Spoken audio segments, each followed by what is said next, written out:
V M വിനുവിൻ്റെ സ്ഥാനാർത്ഥിത്വം അനിശ്ചിതത്വത്തിലായതോടെ ബൈജു കാളക്കണ്ടിയാണ് കല്ലായി ഡിവിഷനിൽ മത്സരിക്കുന്നത്. U D F സ്ഥാനാർത്ഥിയായ Baiju Kalakkandi ഇപ്പോൾ നമ്മോടൊപ്പം ചേരുന്നുണ്ട്. എന്തായാലും പ്രചാരണം തുടങ്ങിയോ? പ്രചരണം തുടങ്ങി. നോമിനേഷൻ കൊടുക്കണം. ഉച്ചയ്ക്ക് 1 മണിക്ക് നോമിനേഷൻ കൊടുക്കാൻ വേണ്ടി പോവാണ്. അത് കഴിഞ്ഞിട്ട് ബാക്കിയുള്ള വർക്കുകളിലേക്ക് ഇറങ്ങുന്നുള്ളൂ. പൊതുവെ യു ഡി എഫിന് വിജയസാധ്യതയുള്ള ഒരു ഡിവിഷനാണല്ലോ അല്ലേ? എങ്ങനെ കാണുന്നു? അതെ, ഞങ്ങൾ തുടർച്ചയായിട്ട് 3 തവണ വിജയിച്ച് വന്ന വാർഡാണത്. വിജയം സുനിശ്ചിതമാണ്.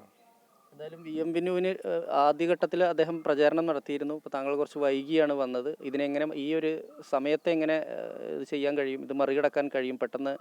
അല്ലെങ്കിൽ എൽ ഡി എഫിൻ്റെയും ബി ജെ പിയുടെ ഒപ്പം പെട്ടെന്ന് ഓടിയെത്താൻ കഴിയുമോ? വി എം വിനുവിൻ്റെ പ്രചരണത്തിൽ നമ്മളൊക്കെ തന്നെയാണ് ഉണ്ടായിരുന്നത്. പിന്നെ അതിനുശേഷം നമ്മൾ ഇറങ്ങിയാൽ നമുക്ക് ഈ കല്ലായി വാർഡ് എന്ന് പറഞ്ഞാൽ ഒരു സ്വന്തം വീട് പോലെ തന്നെ എല്ലാ വീടുകളും നമുക്ക് അറിയുന്നതാണ്. നമുക്കൊന്ന് ഓടി കയറിയാൽ തന്നെ ഒരു ദിവസം കൊണ്ട് തന്നെ ഒരു ബൂത്തൊക്കെ കവർ ചെയ്യാൻ പറ്റും. ഇന്നിപ്പോൾ നോമിനേഷൻ കൊടുത്തു കഴിഞ്ഞാൽ ഞങ്ങൾ ഇറങ്ങിക്കഴിഞ്ഞ് കഴിഞ്ഞാൽ തന്നെ കവർ ആവുന്നുള്ളൂ. ഈ വി എം വിനുമായിട്ട് ബന്ധപ്പെട്ടുകൊണ്ടുള്ള ഒരു പ്രതിസന്ധി യു ഡി എഫിൽ ഉണ്ടായിരുന്നല്ലോ, അതെന്തായാലും മറികടക്കാൻ കഴിഞ്ഞു എന്ന് തോന്നുന്നുണ്ടോ? അങ്ങനത്തെ പ്രതിസന്ധി ഒന്നും ഇവിടെ ഇല്ല. അവിടെ അദ്ദേഹത്തിന് വോട്ടില്ല എന്ന് വന്നപ്പോൾ അതിന് ചെറിയൊരു വിഷമം മാത്രമേ ഉള്ളൂ.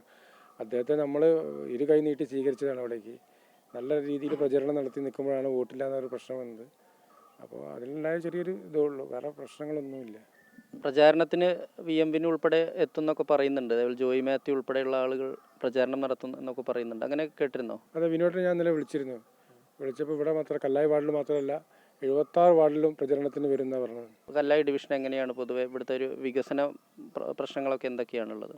ഇവിടെ കല്ലായിൽ വികസനത്തിന് കല്ലായിൽ ഇവിടെ വികസനം ഇല്ലാത്തൊരു സ്ഥലമായിരുന്നു. ഇവിടെ 3 തവണയായിട്ട് ഇവിടെ MC സുധാമണിയുടെ നേതൃത്വത്തിൽ ഇനി ഇല്ലാത്ത റോഡുകളായാലും ശരി, ഫുട്പാത്തുകൾ എല്ലാം തന്നെ ഇവിടെ എല്ലാ മുക്കിലും മൂലയിലും തന്നെ എല്ലാ വർക്കുകളും തീർന്നിരിക്കുന്നത്. ഒരു അടിസ്ഥാന സൗകര്യങ്ങളൊക്കെ വിപുലീകരിക്കാൻ കഴിഞ്ഞിട്ടുണ്ട് എന്ന് തന്നെയാണ് വിചാരിക്കുന്നത് അല്ലേ? 100%.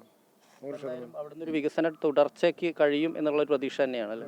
ഞങ്ങളുടെ മുദ്രാവാക്യം തന്നെ അതാണ്, വികസന തുടർച്ചയ്ക്ക് ഒരു വോട്ട് എന്നാണ് പറയുന്നത്. ക്യാമറാമാൻ അമർജിത്ത് കൽപ്പറ്റയ്ക്കൊപ്പം S വിനേഷ് കുമാർ, അമൃത ന്യൂസ്, കോഴിക്കോട്.